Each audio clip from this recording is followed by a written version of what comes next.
we're back with the next part in this tutorial series. In the introduction, I explained to you what was going on, and I'm not going to go over that again. You're expected to have watched that and have gone to this video as a natural progression, and this will be technically the first video. The introduction will be considered a 0-0, so this would be a 0-1.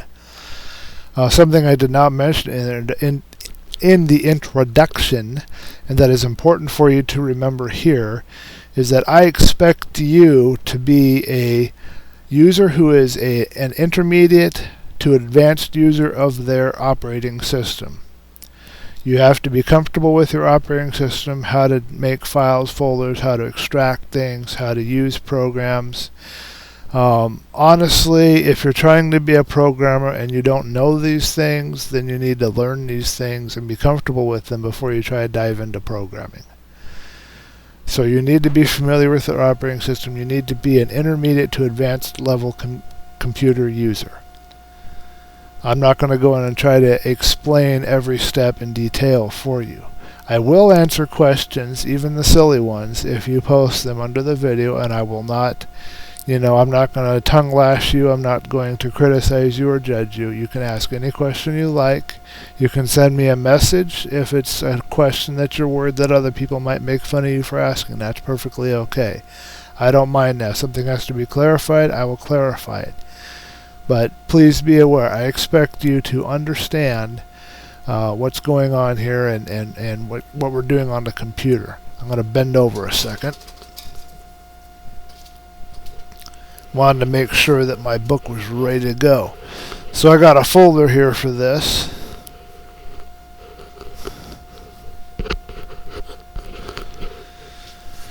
And it's right here. And in this folder is everything that we're going to need to download and install. So to begin with, I'm going to go over here. Now remember, we're on Windows XP, and I'm not going to go on and explain all this again because I already explained it in the first video. I'm going to go here to show you some things.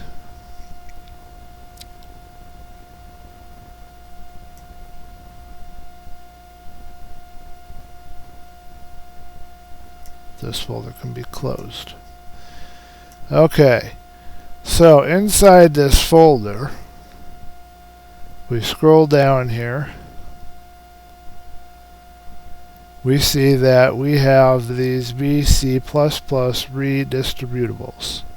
We have 2008, 2005, and 2010. Okay? To install Visual Studio Express 2010, these have to be uninstalled first. It's very important, otherwise you get a weird 1060 or 1062 or whatever error because there's a compatibility issue with this version of the redistributable. So, we need to make sure you have some files on your computer. You have to have these files so that you can build this up after you've uninstalled them. So we're going to go over here and we're going to start right from, we'll start here. These links will also be at the bottom of this video. These links may not be valid even a year from now, so it is up to you to try to find the latest versions. Now it's a little confusing. There's an ATL update and an MFC update. The MFC is dated 2011 and the ATL was 2009 or 10. These are the ones that I believe you should be downloading and installing. I could be wrong on this. I'm not even sure that these are the exact ones that I have. I might have an ATL mixed in with them. I think they've updated them since I've last looked at them or found them. So you'll want this one first. And this is the full package to do everything offline. You'll want it for your operating systems. Your 64-bit operating system, I can't help you. This is for a 32-bit operating system, but that's what you get. If it's 32-bit, you want this x86. And you want that for each of these. And a little tip. Organization is very important if you are going to be a programmer. So, I have a programming folder here. I would put this programming folder in a partition called downloads. I would have my hard drive, and I do have my hard drive, divided up into 3 or 4 partitions. One for data, which is where my documents is, and where I keep backups of my computer image that I make. One for C for Windows, which is only the operating system and the i386 folder. One for D programs, which is where all the program files are installed, so they're not on C. And one for downloads. And the reason why I do it this way is if I have to wipe out my Windows install because of a virus or something, then I don't lose anything other than I have to reinstall some stuff. If I have if I have files that I've worked on, code and stuff that I've done, I don't lose any data because it's all in one drive. I don't expect you to understand that if you're not an intermediate to advanced user, but as I said, this is the skill level that I'm expecting you to be at. In any case, that's part of this organization thing, and I would have this programming or coding folder on my downloads drive, partition would be an accurate word for it, and then under VC Redist I would have these folders. And the reason why is they're all titled the same. If you didn't notice, they all say VC Redist x86. So it doesn't do you any good to download them into one place because they'll just overwrite each other. So you have a 2005 into the 2005 folder, and so on. Okay. So that's the first 3 things you need. You need to uninstall those first, and then you can install them. And if you haven't updated, then that'll be good for you to update. Alright, moving on down the line. Now you're also going to need the C++ 2010 Express, and optionally you could either use or have with, or use an alternative of, you can use a 2008 Express. I would recommend going with a 2010 Express, but understand that the way to set things up is a bit different between these two, and that's why I'm going over both. And there's really no point to having both on your system unless you happen to like one for some and one for the other, one for some things, one for other things, I don't know. I'd have a folder here for this, or I'd just have a Visual Studio folder, and then I'd have 2008 and 2010 in there. I've done it this way in this case. Whichever way appeals to you, probably be better to just do this and do, if you're going to download both. Be aware that these are pretty big files, and I'm giving you links. Okay, pardon that pause. I accidentally pressed F2. I'm on an old laptop, and it's kind of hard to get my big fumble fingers going where they need to go. So I've gone into Visual Studio now, and I've put these two together. I'm not going to try to correct that part of the video. It's going to be a little unprofessional, but I don't care. I just want to get this out and done. It needs to be taken care of, and it's not the appearance that's important. Anyway, code blocks, if you download it, should go there, of course. And in DirectX, I've done separate, I haven't put it all in one folder because of these extra files here. You're going to need the runtime and SDKs. So I'm going to go over here to our links. So we need to find our, so we've got a service pack, and okay, so these 3 can go.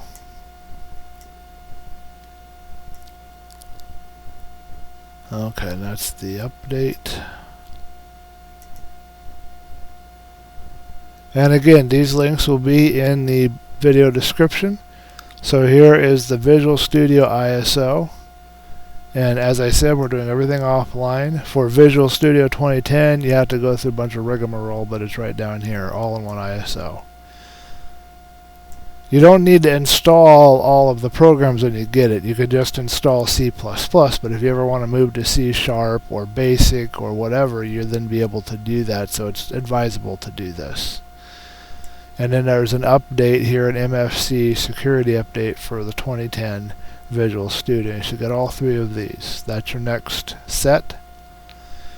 After you have uninstalled your Visual C++ redistributables, you can then install your Visual Studio environment, and then you can uninstall any redistributable that it put in, and then reinstall these redistributables, because these are the ones you want. Next, we need some DirectX. Now I had it stashed on my drive, a 2005 December file, but you don't need that. You can use 2006, although I cannot guarantee it'll work exactly the same. I'm a little worried about that. Hopefully it will. We need the DDraw files that are in there.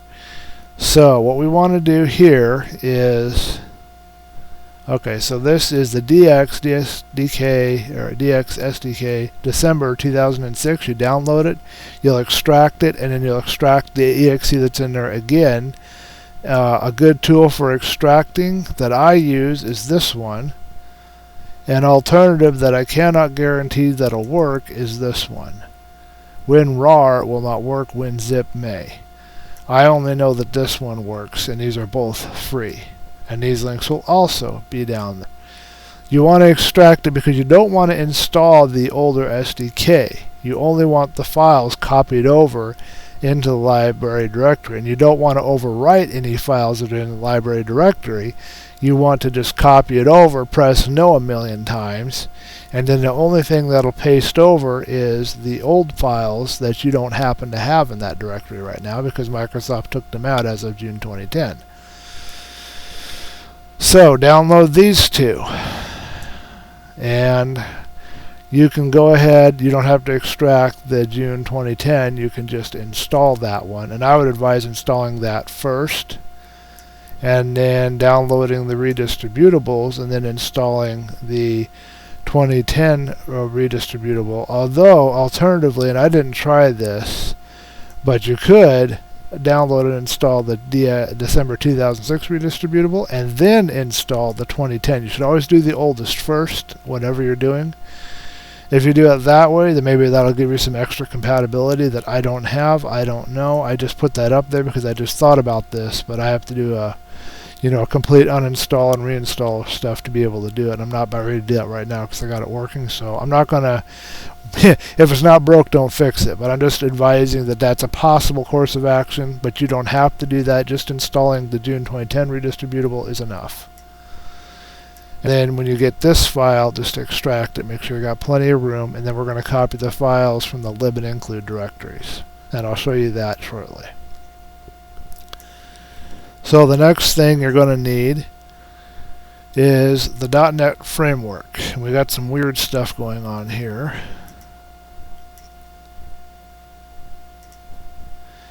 Now this is new to me, a client profile. I don't know what that means, but this seems to be the only offline installer for DirectX or for .NET 4. And some of these will be installed or can be installed with your Visual Studio install. I wouldn't advise doing that. I like to install everything separately, but if you want to be, do it all at once, then you can go ahead and do that at your own risk. Here's a Service Pack 1 for the .NET Framework 3.5. And here's 2.0. Now 3.5 says that it has 2.0 in it, but the date is 12/17/2008, and 2.0 is 1/16/2009. So it might be a good idea to go from 2 to 3 to 4. You can't go any higher than that as far as I know. 4.5 is only for Vista or Windows 7 and Windows 8, I think. So you want those. You'll need those to be able to run your compiler or your IDE environment, Visual Studio, and it'll probably try to install it themselves. Okay, here's code blocks, and you'll have that link also, and here is something called XGameStation. XGameStation is Andre Lamoth's website. So if you're following along using the same book I am, and you want to know how to get a hold of him, he has his email address throughout these forms, and you can contact him through his site here. I'm not going to put I was thinking about putting his email address on the screen. You could copy it down, but he gets so many emails all the time, he's swamped, and honestly, you shouldn't have to contact him. I mean, I should be giving you enough information in this video to be able to get his code working, so you can leave him alone and give him a little bit of breathing room. And you should only contact him if you get really lost.